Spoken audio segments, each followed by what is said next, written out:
Yes, ninth class, we are going to start with the chapter number 12, that is Heron's formula. तो अभी तक आपने triangle के फॉर्मूले को, एरिया को लर्न करना सीखा। किस फॉर्मूले से? Half base into height.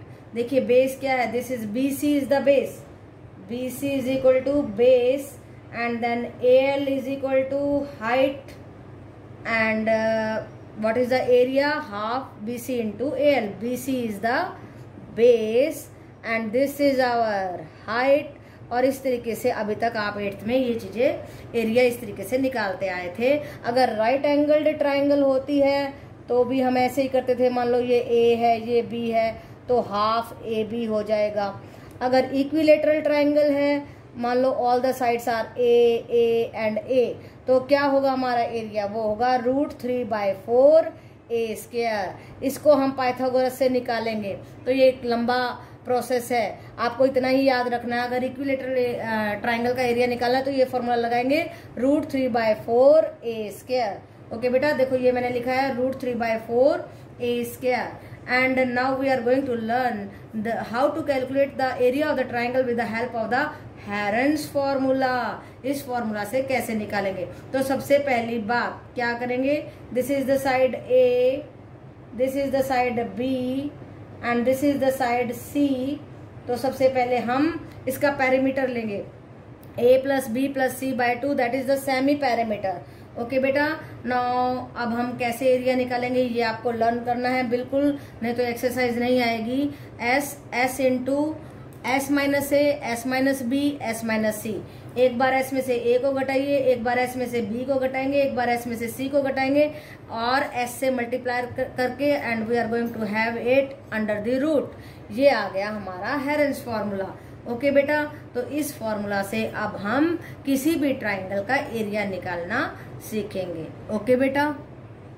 Yes, 9th class. Now let us do example number 1 on page number 201 of your NCERT book. And what is asked? Let us see. Find the area of the triangle, two sides of which are 8 and 11 centimetre. दो side दी है, 8 दी है, 11 दी है, और क्या दिया है हमें? Parameter of the triangle दिया है। पैरामीटर ऑफ ट्राइंगल ABC वो 32 दिया है। अगर हम पैरामीटर में से इन दोनों साइड्स को जोड़ करके घटा देते हैं, then we are going to get the third side, that is 13 centimetre. Okay बेटा, अब हमारे पास तीनों साइड्स आ गई हैं ABC। अब हमें क्या करना है? अपना हेरन्स फॉर्मूला लगा करके we have to find out the area of this triangle ABC। कैसे निकालेंगे? देखिए हमारा हेरन्स फॉर्मूला होता है S into S minus A, S minus B, S minus C under the root. So इसके लिए हम S माइनस A निकालते हैं। तो S क्या आया हमारा? पैरामीटर बाय 2 किया and we are going to get 16 centimetre. 16 minus 8 is equal to 8 centimetre. 16 में से 8 घटाइए, 16 में से 11 घटाइए 5 सेंटीमीटर एंड 16 में से 13 घटाएंगे, we are going to get 3 centimetre. Now nothing to do, put all these values in the formula. देखिए S हमने 16 रखा, S minus A 8, S minus B 5 and S minus C is 3। Now you have to solve this. कैसे करेंगे? 16 को तोड़ दीजिए, 8 into 2, 8 दो बार आ गया, उसको बाहर निकाल दीजिए और उसके बाद मल्टीप्लाई कर दीजिए। 5 into 3 15 into 2 30। So answer is coming out to be 8√30 centimetre square, क्योंकि एरिया था।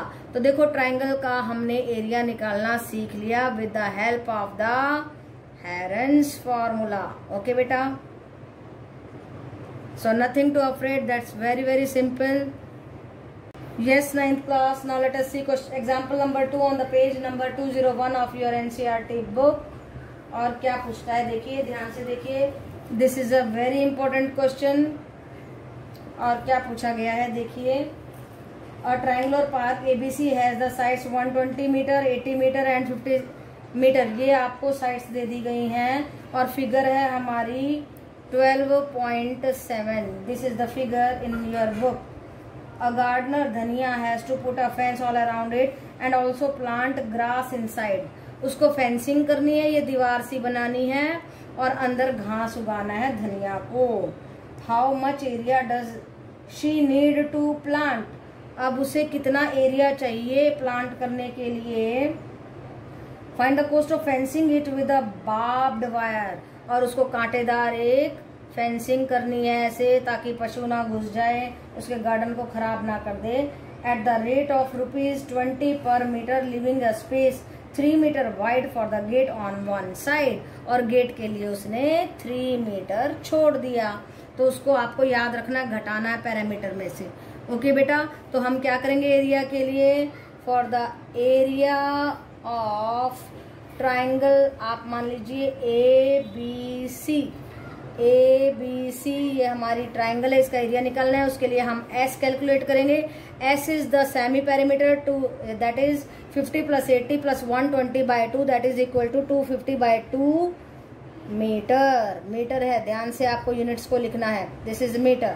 ओके बेटा, 125। Now we are going to get S - A, S - B, S - C, because हमारे हेरेंस फॉर्मूला में S × S - A, S - B, S - C है।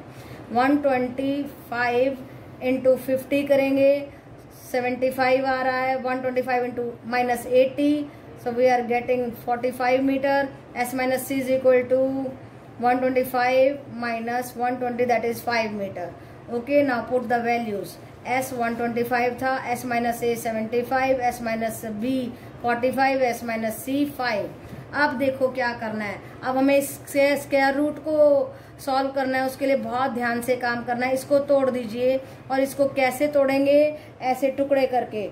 125 इसके टुकड़े कर दीजिए, 5 25 5 5, इस तरीके से टुकड़े कर दीजिए। या आप इसको ऐसे भी लिख सकते हैं, 25 5 जा 125। क्यों लिख रही हूं मैं, बिकॉज इसको भी 25 3 जा लिख सकते हैं। और इसको कैसे लिखेंगे, 5 × 3 × 3 करके, और ये 5। अब हमें क्या करना है, पेयरिंग करनी है दो नंबर की। 25 2 बार आया, हमने बाहर निकाल दिया। ओके, 5 2 बार आया, बाहर निकाल दिया। 3 2 बार आया, बाहर निकाल दिया। जो बचे हैं एक बार, उनको अंदर ही छोड़ दीजिए। उनका कोई पेयरिंग नहीं है, इसलिए उसको अंदर छोड़ दीजिए। And you are going to get 375। इनको मल्टीप्लाई कर देंगे, and we are getting 375√15 metre square. ये आ गया एरिया जिसमें धनिया घास बोने वाली है। ओके बेटा, अब फेंसिंग की बात करते हैं, तार लगाने की बात। वो कैसे करेंगे, हम पेरीमीटर ऑफ द पार्क निकालेंगे, A + B + C, that is equal to 50 + 80 + 120, and that is coming out to be 250 metre. अब देखो, गेट के लिए भी रास्ता छोड़ना है, नहीं तो पार्क बंद हो जाएगा। कैसे अंदर जाएंगे हम, तो हमने 250 मीटर में से 3 मीटर घटा दिया, and we are getting 247 metre. अब हमें इस बाड़ को लगाने का खर्चा निकालना है। उसने कहा कि 1 मीटर स्क्वायर के लिए खर्चा, 1 मीटर स्क्वायर नहीं है, 1 मीटर है, उसके लिए 20 रुपए खर्चा आता है। देखो, जब भी आपको मीटर के लिए खर्चे की बात करें तो पेरीमीटर निकालना होगा, जब भी आपको मीटर स्क्वायर की बात कर रहा है तो एरिया निकालना होगा। ये बात का ख्याल रखें। तो 1 मीटर का खर्चा आता है 20, तो हमने 247 मीटर का खर्चा निकाला, and we are getting 4940 rupees. Okay बेटा, लेंथी क्वेश्चन था, लेकिन मुश्किल बिल्कुल नहीं है, आपको आराम से कर सकते हैं, क्योंकि हमें साइड्स दी है। हेरेंस फॉर्मूला हमें आता है, this is the हेरेंस formula. Okay बेटा, सो आपको याद होना चाहिए हेरेंस फॉर्मूला, आप ताकि बड़े आराम से निकाल सकें।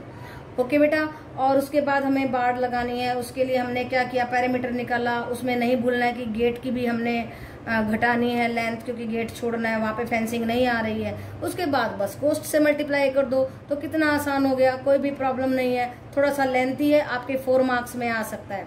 ओके बेटा, yes, 9th class. Now let us see example number 3 on page number 202 of your NCERT book, and what is asked in this question is that the ratio of the triangular plot, एक triangular plot है और उसकी sides की ratio हमें दी गई है 3:5:7। Okay बेटा, जब भी रेशो में दिया जाता है तो हमें उसे लेना है 3x 5x 7x, x is the constant. Okay, let the sides be 3x 5x and 7x। अब इनका पेरीमीटर क्या होगा, इन सबको जोड़ दिया, और उसको हमें दिया गया पेरीमीटर है बुक के अकॉर्डिंगली 300, और उसके सामने रख देंगे। Then we are going to get the value of x। 15x, देखिए ये ऐड हो करके 7 3 10 5 15, x इज इक्वल 300, x की वैल्यू आ रही है 20। अब इस x की वैल्यू इसमें रखेंगे, and we will get all the 3 sides of this triangle. Okay, देखिए 3x में रखेंगे तो ये आ जाएगी हमारी 60 और 5x में रखेंगे तो ये आ जाएगी हमारी 100 मीटर एंड अब 7 में रखेंगे वी विल गेट 140 मीटर। अब देखो we have got the 3 sides of the triangle. So अब हम क्या करेंगे, s निकालेंगे because we have to find out the area of the triangle and by the Heron's formula. कौन सा फॉर्मूला? Heron's formula. ओके बेटा, and that is s into s minus a s minus b into s minus c under the root. तो s आया था हमारा 60 plus 100 plus 40 bye 2 यानी कि p बाय 2, पेरीमीटर बाय 2 और semi perimeter that is 300 by 2 and that is equal to 150 metre. Okay, formula में put कर दीजिए 150 into 60, 150 into 100, 150 into 40 and after solving it we are getting 150 into 90 into 50 into 10। Okay बेटा, अब देखो इसको break करेंगे दो हिस्सों में। देखिए इसको हमने तोड़ा 50 इंटू 3 लिख दिया, इसको तोड़ा 10 इंटू 3 इंटू 3 लिख दिया and when we are breaking it ये 50 तो ऐसे लिख दिया, 10 भी ऐसे रख दिया। अब देखिए 52 टाइम्स आया तो 50 को हमने 1 टाइम बाहर निकाल दिया, 3 को 2 टाइम 1 टाइम बाहर निकाल दिया, 10 2 टाइम था 1 टाइम बाहर निकाल दिया, बच गया हमारा ओनली दिस 3। तो हमारा सोल्यूशन क्या आया, 50 into 3 150 into 10 1500 root 3 metre square. This is our answer. Okay बेटा, so nothing was difficult in this question. हमें रेशो दी गई थी, कांस्टेंट के साथ मल्टीप्लाई करो, पेरीमीटर के सामने रखो, x की वैल्यू निकालो और सारी साइड्स को फाइंड आउट करो। हेरेंस फॉर्मूला के लिए s निकालो and put all the values in the formula and you can easily find out the area of the triangle. Okay बेटा।